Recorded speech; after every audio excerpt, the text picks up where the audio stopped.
Dentro falando do teu celular. A linha está sendo gravada? Não. Tá? Não. Está sendo gravada? Quem mandou gravar a minha fala. Não é que eles são apenas inconsequentes, extremistas, violentos e criminosos, golpistas. Eles são burros.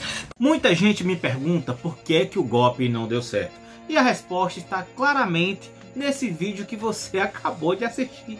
Eles são muito burros. E seu líder, além de um analfabeto estrutural, é um frouxo. Galerinha, Bolsonaro é um medroso. Aliás, todos os fascistas são. Só são corajosos, armados, em bandos, atrás de um celular, atrás de um computador, nas redes sociais. Mas na hora que a tora engrossa, são tudo frouxo. Mas enfim, eu já disse aqui que o golpe não foi para frente porque não houve apoio suficiente da classe média, da classe política e principalmente das Forças Armadas. E aqui o suficiente é a palavra-chave, porque no caso das Forças Armadas houve apoio, e não foi só apoio da pessoa de baixa patente não, houve apoio de gente graúda, coronéis, almirantes, generais, gente graúda mesmo. A investigação da Polícia Federal, que saiu agora, deixou bem claro isso. A Polícia Federal fez hoje uma operação para investigar uma tentativa de golpe de Estado. Entre os alvos estão o ex-presidente Jair Bolsonaro, militares de alta patente, 4 ex-ministros e ex-assessores do governo Bolsonaro. Mas isso não foi o suficiente para Bolsonaro se arriscar, porque ele teve medo do dia seguinte. Porque dar golpe é bem menos complicado do que sustentar um golpe, principalmente num país tão polarizado como hoje é o Brasil.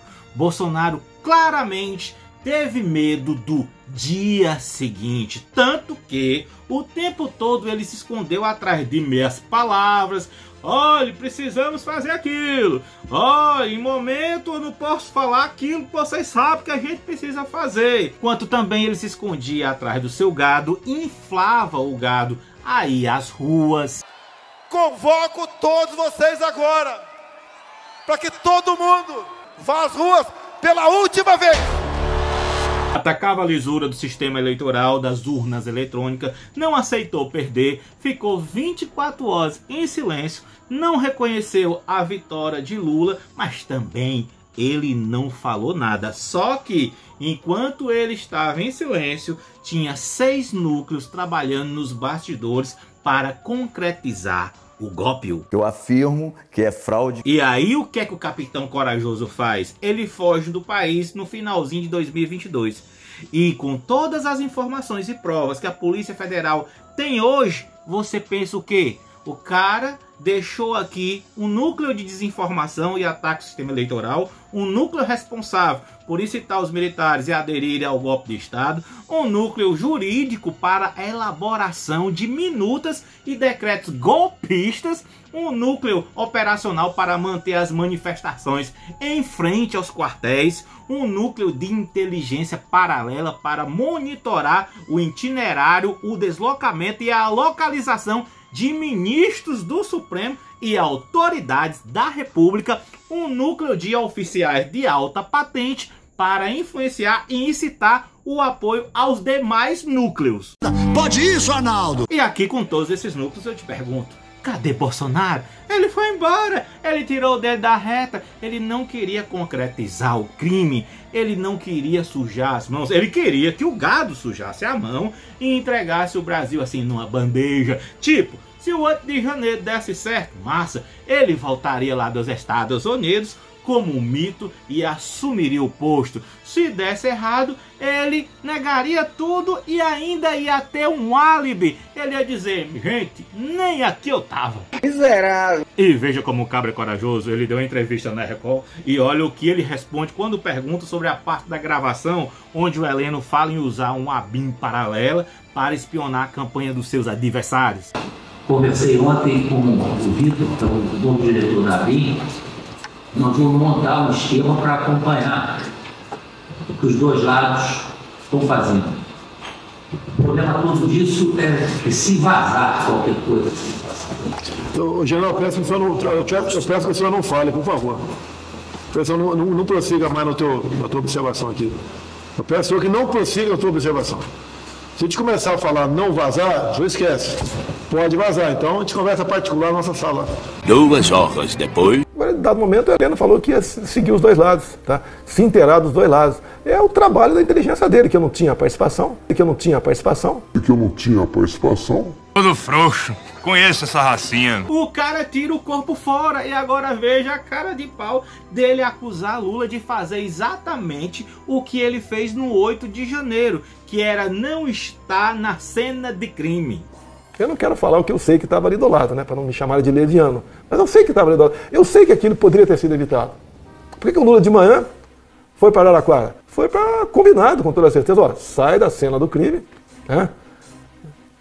Contrariando o Alckmin, né? Saia da cena do crime, porque nós vamos atingir o nosso objetivo aqui. Vamos ter o nosso Capitólio Tupiniquim aqui em Brasília. Parece verídico. E eu me pergunto, como é que tem gente que segue um cara desse? Um covarde, um mentiroso, um fanfarrão. Olha, senhor patriota, sabe de quem é a culpa? De todos os presos da Papuda e da Colmeia? Não é de Alexandre de Moraes, não. Alexandre tá fazendo valer a lei. A culpa é de Bolsonaro. Os patriotas foram para frente dos quartéis e depois pro quebra-quebra do 8 de janeiro, porque o Bolsonaro incitou e manipulou quando alegou fraude nas eleições. E todo mundo sabe que isso é mentira. A Polícia Federal, quando estava sob o comando dele, tentou. O Exército, sob o comando dele, tentou. Teve até um hacker da Araraquara que tentou, mas ninguém conseguiu provas de que as urnas poderiam ser fraudáveis. Pelo contrário, Bolsonaro tentou de todas as formas forjar uma prova de fraude. Quer dizer, uma fraude para provar uma fraude que não existia. O cão é muito bem articulado. Mas, para a sorte dos patriotas, aí estão as provas de que vocês foram apenas massa de manobra. São minutas, são conversas de aplicativos, são aparelhos de espionagem, são vídeos. Nós sabemos que se a gente reagir depois das eleições, vai ter um caos no Brasil. Vai virar uma grande guerrilha, uma fogueira no Brasil. Agora, alguém tem dúvida que a esquerda, como está indo, vai ganhar as eleições? Mas claro, como ainda vivemos numa democracia, Bolsonaro tem todo o direito de se defender e negar tudo. Eu não vi, eu não sei, eu não fiz, eu estava doidão, eu estava sem óculos, eu me confundi. Mas nada disso vai passar impune. Ou vocês acreditavam mesmo que era só tentar um golpe? Se desse certo, tudo bem, nós somos heróis. E se desse errado, a gente volta para casa e espera as próximas eleições? Ah, você acreditou? Oh, cansei! A lei não é só para as pessoas que têm menos condição econômica. Essas pessoas acharam que pudessem vir até Brasília, planejar um golpe de Estado, tentar executar, e se desse certo, seriam considerados heróis. Se desse errado, voltariam para casa tranquilamente. Não é possível. Isso em nenhuma democracia do mundo ocorre e não vai ocorrer no Brasil também. O Supremo Tribunal Federal não é meu, não é seu. O Supremo Tribunal Federal é de todos. Nós passamos. O Supremo fica, o Palácio do Planalto fica, o Congresso fica. Então é algo realmente que não pode ser esquecido na história do Brasil, porque eu diria que foi uma das coisas mais graves.